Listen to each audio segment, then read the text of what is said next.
C J Subaranjani.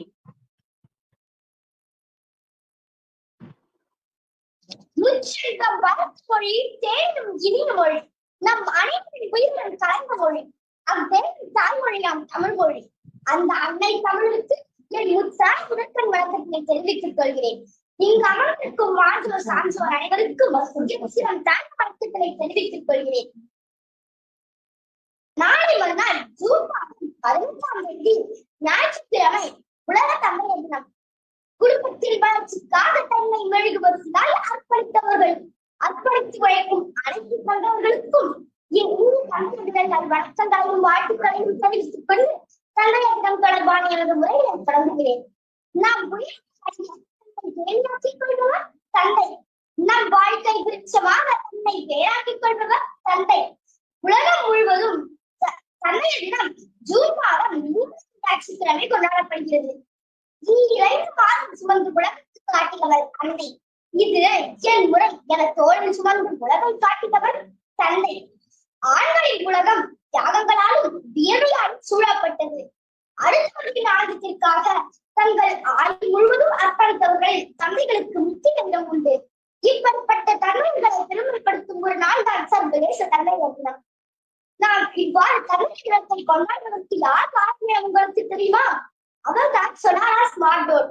1882ஆம் ஆண்டு அமெரிக்க ராணுவ வீரரான வில்லியம் ஜாக்சன் ஸ்மார்ட்போர்ட் மற்றும் எல்லன் தம்பதிகளுக்கு மகளாக பிறந்தவர் தான் இந்த சொனாரா ஸ்மார்ட்போர்ட்.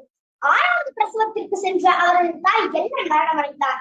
அண்ணன்கள் மறுமணம் செய்து கொள்ளாமல் தனது 6 பிள்ளைகளுக்கும் தாயும் தந்தையுமாக இருந்து காப்பாற்றினார் வில்லியம் ஜாக்சன். தன் தந்தையின் அர்ப்பணிப்பு உணர்வு சொனராவை பெரிதும் கவர்ந்தது. இந்நிலையில் 1989ஆம் ஆண்டு சர்வதேச அந்நியர் தின கொண்டாட்டங்களுக்கு அங்கீகாரம் அளிக்கப்பட்டதை அறிந்து சொனாரா தன் தந்தையின் தியாகம் அந்நியர்களின் தியாகத்துக்கு எந்த விதத்திலும் குறைந்ததில்லை என வாதிட்டார். தன் தந்தையின் பிறந்த நாள் தந்தையர் தினமாக கொண்டாடப்பட வேண்டும் என தேவாலயத்தில் ஆவணம் செய்தார். இதற்கு அனுமதியும் வழங்கப்பட்டது. அன்றிலிருந்து சர்வதேச தந்தையர் தினமானது ஜூன் மாதத்தின் 3ஆம் ஞாயிற்றுக்கிழமை அனுசரிக்கப்படுகிறது. அன்று சொல்லாமல் எடுத்த முயற்சி இன்று நம் கலைஞர்களுக்கு உருவம் கொடுத்த தந்தையர்களிடையே ஒரு சூழலை ஏற்படுத்தி தந்துள்ளது. தந்தையர் தினத்தை நாம் கொண்டாடுகிறோம் என்பது தெரிந்தது. நமது தந்தை நம்மை பார்த்து பெருமைப்படும் விதத்தில் நாம் வாழ வேண்டும். அதாவது நமது தந்தையை பற்றி இவன் தந்தை என்ன தவம் செய்தானோ என்று கேட்கும் அளவிற்கு நாம் இருக்க வேண்டும். இதைத்தான் உலக பொதுமறையாம் திருக்குறளை நாம் கற்ற திருவள்ளுவரும் மகன் தந்தை காற்றும் முதலில் இவன் தந்தை என்னாற்றால் பொறிகள் சொல் என்று குறிப்பிடுகிறார். சங்கார புலவர்களில் ஒருவரான பொன்முடியார் தாம் எழுதிய புறநானூற்று பாடல் ஒன்று நீ பிறந்திருந்தலின் தற்கடனை சான்றோர் மக்கள் தந்தை கடனை என்று குறிப்பிடுகிறார். அதாவது புறந்தறிதல் என்னும் சொல் பாதுகாத்தல் என்று பொருள் தரும். ஒரு குழந்தையை பெற்று வளர்த்து பாதுகாத்தல் ஒரு தாயின் முக்கிய கடமையாகும். அப்படித்தான் குழந்தையை சான்றோராக மாற்றுவது தந்தையின் கடமையாகும். ஒரு தந்தையின் முக்கிய கடமை என திருவள்ளுவர் குறிப்பிடுவது மகன் தன் முற்காற்றும் செயல்.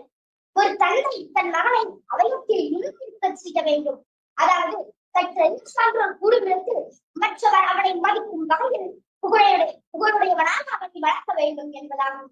சங்கார் குறிப்புகளில் ஒருவரான அகத்தியரும் தந்தை சொல்லிக்க வந்திடவில்லை என்று கூறுகிறார்.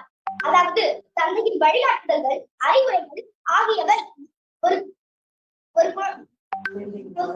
வாழ்வில் மிகவும் பயனுள்ளதாக மாற்றும் என்று சொல்கிறது. நம் அனைவருக்கும் தெரிந்த மகாபாரத கதையில் வரும் சகுனியின் வாழ்விலும் அவரது தந்தையின் வழிகாட்டுதல் அவருக்கு மிகுந்த வெற்றியை தந்தது. விளையாட்டு என்றாலும் சகுனியால் எப்படி ஒவ்வொரு முறையும் ஜெயிக்க முடிந்தது? சகுனியின் தந்தை சுவரன் தனது வலது கரத்தை எழுதி, மகனே, என்னுடைய இந்த கையின் இயல்புகளை கொண்டு நீ தாய் கட்சியை உருவாக்கு. நீ எந்த எண்ணம் விளையாடும் போது கேட்டாலும் அந்த எண்ணம் உனக்கு கிடைக்கும். உனது மது நுட்பத்தாலும் சூழ்ச்சியாலும் இந்த உலகை நீ வெல்வாம் என்று ஆசீர்வதித்தாள். அதனால சகுனியால் அதை திருவெற்றி பெற முடிந்தது. இது போல நாமும் நமது தந்தையின் வழிகாட்டுதல் பின்பற்றி வாழ்வில் வெற்றி பெறுவோம் என்று கூறி அனைவருக்கும் மீண்டும் ஒரு முறை இனிய தந்தை தினங்கள் வணக்கங்களையும் வாழ்த்துக்களையும் தெரிவித்துக் கொண்டு விடைபெறுகிறேன். நன்றி, வணக்கம். அருமை அருமை குட்டி குழந்தை சுபரஞ்சனி, ரொம்ப அழகா வந்து பேசியிருக்கீங்க. ஒரு தந்தையர் வந்து எல்லாம் ஒரு தியாகத்தோட இருக்காங்க. அதாவது ஆண் வர்க்கமே எல்லாரும் ஒரு தியாகம் பண்ணிட்டு இருக்காங்க. தன்னுடைய வாழ்க்கை முழுக்குமே வந்து தன்னுடைய குடும்பத்துக்காக வந்து தியாகம் செய்யக்கூடியவர்கள் தான் ஆண்கள். அத வந்து ரொம்ப அழகா எடுத்துக்காட்டோட ரொம்ப அருமையா சொல்லியிருக்கீங்க. ரொம்ப மகிழ்ச்சியா இருக்கு. வருங்காலத்தில் நீங்க ஒரு மிகப்பெரிய மேடை பேச்சாளரா வரணும். ரொம்ப சிறப்பா இருக்கு உங்களுடைய உரை. உங்களுடைய உச்சரிப்பு ரொம்ப தெளிவா இருக்கு. அருமையான எடுத்துக்காட்டுகள்லாம் ரொம்ப அருமையா இருந்தது. மனமார்ந்த வாழ்த்துக்கள். உங்க அப்பா வந்து உங்கள ரொம்ப நல்ல வழியில கொண்டு வந்துட்டு இருக்காங்க. அம்மாவும் அதே மாரி நல்லா சப்போர்ட் பண்ணுவாங்க. 2 பேரும் இருக்கிறதுனால இந்த அளவுக்கு உங்களால வந்து வர முடியுது. உங்க அப்பாவ பத்தி ஏதாவது ஒரு சின்ன குறிப்பு சொல்லலாமா? எப்படி நன்றி அம்மா. உங்க கூட அப்பா வந்து எப்படி டிராவல் பண்ணி வெளியில கூட்டு போவல வருவாரு? கிளாஸ்க்கு, ஸ்கூலுக்குலாம் வரும்போது என்ன பண்ணுவாரு? அத பத்தி ஏதாவது சின்னதா சொல்லலாமா?